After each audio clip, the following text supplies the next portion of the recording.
итгүүлэх ёс. Сар гарахгүй битүү харахгүй байдаг учраас оны отхон шөнийг битүүн хэмээн нэрлэдэг байна. Энэ өдөр бүх зүйлс бүтэн битүү байх учиртай. Энэ нь улирч буй ондоо дэгш дүүрэн, ирэх онд ч дэгш дүүрэн байх болтугай гэсэн бэлэгдэл юм.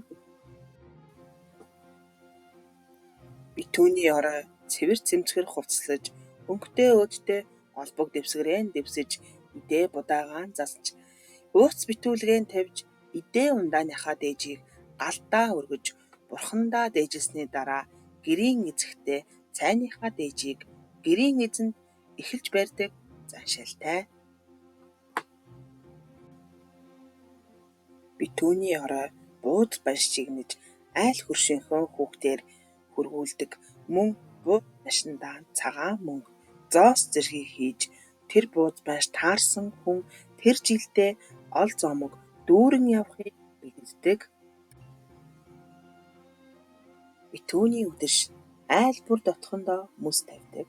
Тэр жилдээ өрх гэрт элдв гай бацад орж ирэхгүй, ажил амьдрал нь ямар нэгэн саа дотгор учрахгүй хэмээн бэлэгддэг байна. Мөн лам бурхан битүүний үдэш айл бүрээр зочилдог гэж үзэн үүдний дотхон дээрээ мөс будаа тавьдаг.